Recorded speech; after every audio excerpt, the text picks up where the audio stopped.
Hey you, it's true! And the Void is back. It's the dark variant of Musashi with a high speed of 616, which is exactly 1 faster than her original water version. Let's see what she can do once she gets these early turns. First up, she will always use her instant Dark Heaven style skill, but only if there is 1 spirit available. This 1 TU skill will cause her to enter Dark Heaven stance for 150 time units. During that time period, she heals for 50% of max HP at the end of each turn. She will ignore attacks that would damage exactly 2 targets, and she is permanently enraged, so her attack is increased to 1.5x. This skill is only usable if she has not defeated any units with attacks while on the battlefield, and it also becomes locked for 150 time units, so as soon as it's over and she didn't get a kill and gets another turn, then she can use it again. After this setup skill, she will usually proceed to her next instant skill, which is called the Void Push. Also costs 1 spirit and targets 1 enemy, but first it steals up to 1 spirit from the enemy team for each enemy on the battlefield, which will usually be 4 spirit, but if there are enemy imposters, then they are counted twice. So in the best case, this skill will steal 6 spirit back from the enemies. Afterwards, it exchanges the target with an imposter, and the exchanged enemy will be sent to a random place in line of enemy reinforcements. So this is a random banish, like we already saw before for the very first time in Dark Cleopatra. And if there are no enemy reinforcements, it adds enough imposters to the enemy team to still send the targeted enemy to the reinforcements. However, of course, and this is very, very important, in today's meta, this effect will not trigger if the targeted enemy is immovable. Also, this is only usable if there are at least 2 non-imposter enemies on the battlefield, which is why I mentioned that the maximum spirit stealing is 6, and it also becomes locked for 50 time units after use. And then we finally get to her attack skills. Usually she will like to use Absolute Slaughter at first, a skill with 1 spirit cost, 60 time units, and it's a bit of a combination of the Glacial Slash and the Absolute Zero skill that her prior version had. This one only deals 300% damage to 1 enemy, however, it ignores Guardians, damage reduction effects, the counter stand status effect, and the effects of skin passive skills. It also doesn't wake up sleeping enemies, and if she hits a non-boss, non-ephemeral target and that target has 10% or less of max HP remaining after damage, that target is immediately defeated, and Musashi will be considered to have defeated the target with an attack if successful. Now this effect ignores revenge passive skills, revival passive skills, and any passive skills or effects of active skills that would prevent the enemy from being defeated, but instant death wards can save these enemies. And so this is not really a full-on execute skill, but kind of a semi-execute skill. Plus, of course, you need to keep in mind it's just 300% damage, although enrage and weapon effects can help with that. And then we get to her final skill, the only one that is actually spirit positive. So if she gets the turn with 0 spirit, she will always have to use this skill, and this one is called Oni Claws. Okay, maybe I'm saying that wrong. Oni Claus, I guess? I don't know why I'm thinking about Santa Claus. But in any case, this deals 300% damage to 1 enemy plus 100% for each time this unit has defeated an enemy with an attack while on the battlefield, so up to a maximum of 700% total damage after defeating 4 enemies. And this is indeed an execute skill, and also an execute skill that ignores enemy damage reduction effects and any effects of non-boss enemies that would prevent the target from being defeated. It does not ignore skin passives, obviously, so counter stance might get triggered if the enemy survives the attack. Furthermore, Musashi is granted stealth and a stealth shield, so that helps as well. Now where it gets really dark is her passives, of course. Her first one is called Merciless Musashi. She comes with lifesteal, so each of her attacks heal her for 100% of total damage dealt. She is also immovable, something very important at this stage in the meta, but something that her original version already had, to be fair.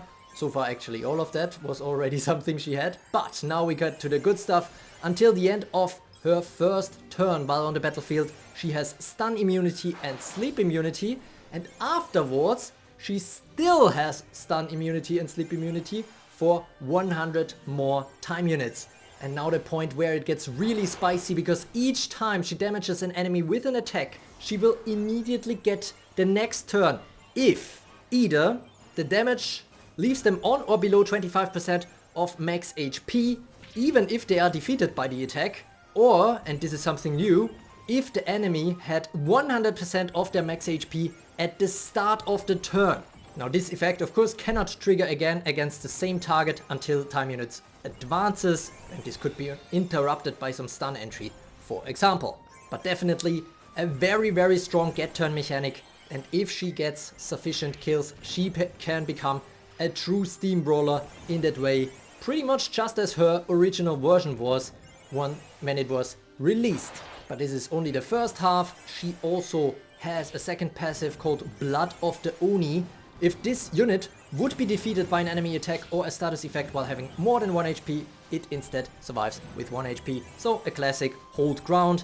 Whenever she defeats a non-conjured enemy with an attack, an imposter is added to the next in line of reinforcements of the enemies. So that is very helpful, because it circumvents any kinds of immovabilities by immediately letting that imposter go to the place where the enemy has just been that was defeated. Also, at the start of each turn, if there are any imposters, ally or enemy on the battlefield, she cannot be defeated by non-attack damage until the end of that turn. This is not that important, it just helps her stay alive against poison or burn despite her 1 HP hold ground, which is a regular hold ground. Also, whenever an imposter on the battlefield is defeated or sacrificed by any source, she will be healed for 100% of max HP and purified, meaning negative status effects like sleep, burn or poison are removed, and notably also frost burn. Now what can I say about her in analysis? She looks very strong, especially at the start. She has that high speed going for her, and the damage output at first seems a bit low, but given that she has the permanent enrage in the beginning and then also hopefully some good weapon that triggers, she can deal close to 500% with the absolute slaughter. And despite 500% not being all that much compared to some other numbers that are thrown around nowadays in the meta, oftentimes for many units that might already be enough to get them below 10% of HP, and then the instant death triggers.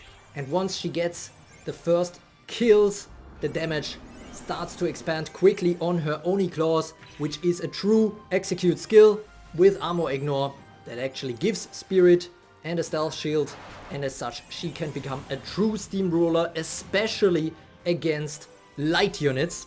But any non-tanks are pretty much gonna be on her easy target list. Now something I'm not sure I actually mentioned, but Absolute Slaughter is only usable 10 times per battle, similar to the Glacier Slash from Water MUSASHI. So hopefully she can already secure kills with that, especially because this attack ignores Guardians. This is the absolute game changer in her skill set, because it allows her to go beyond some regular new Storm Anya that is usually a huge roadblock for any of these DPS to get started. And the AI is also geared towards that, ignoring new Anya to a fault actually.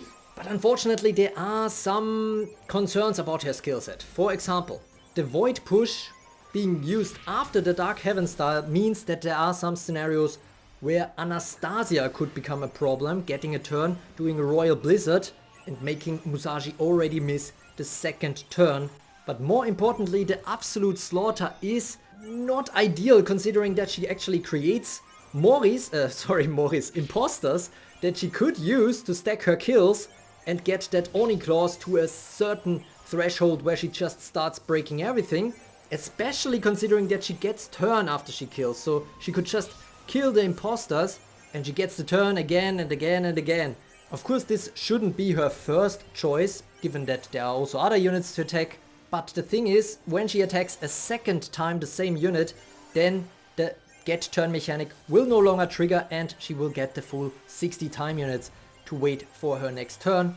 And that is really annoying to watch, and could have been easily avoided by lowering the threshold, or rather the multiplier for attacks, for targets that were already attacked. There is a multiplier for that, but I think it is too high at 0.5. In any case though, this is an insane starting unit.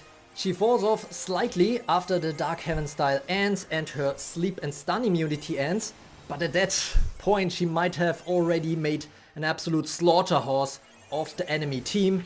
Her hate level will be absolutely sky high already after the first kill, but after 3 it basically goes above 200%. Every enemy will try to take her out, and once she gets stunned heavily, she really relies on some teammates to give her the turn, because there is no other get turn mechanic other than the one that happens on her turn.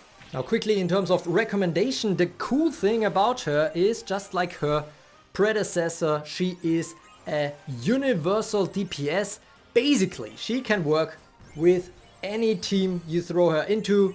Ideally, you have some turn givers or protectors in there, of course, but in general, speaking of team types, she can pretty much live everywhere. Yes, she has a normal hold ground, so in a burn team, things might get a little fishy, but if there are imposters, she doesn't die to burn damage either, and in the starting phase, hopefully it's not that much of a concern anyways.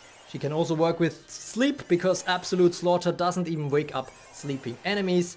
Only Claws does, but at that point she's hopefully already executing anyways. She can also be used to poison, although surprisingly, given that she's of the dark element and she does have nothing about poison in her skill set, the thing is actually, in my view, she might be the weakest plugin for poison, which is bad news for poison, because poison is already absolutely screwed in this meta to begin with. But why am I saying this? Because she has that kind of get turn mechanic. If she hits an enemy that is at 100% of max HP, would be a shame if that enemy lost like 1% of that to poison, and that is why Musashi's get turn doesn't trigger, for example.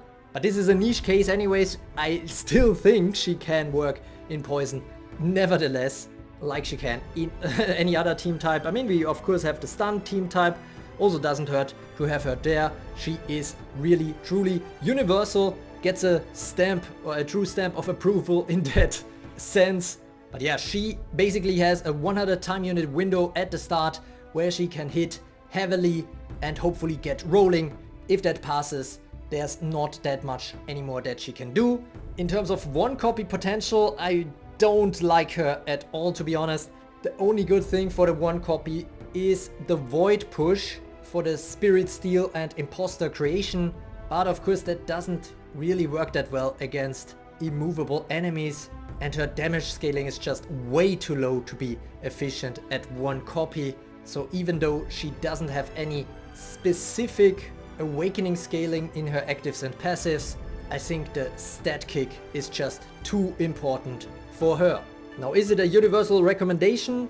I'm close to saying yes, but of course you should still check out some more battles in the arena, and you have some time for that. You should definitely wait until Lucky Fountain to pull, because then you will also get some nice fountain rewards, and the fountain rewards will still be in place next Thursday, when we will also potentially already have some early view of what the next new unit might bring. Keep in mind that Kenjin and Musha will get SSR versions as well. All in all, the AI and her damage scaling might be holding her back slightly, but she does have potential to become a top tier unit. That is all. Hope you enjoyed the review with some exclusive battle previews provided by Exo. Don't forget to like and subscribe to become a true carrot. And as always, thanks for watching.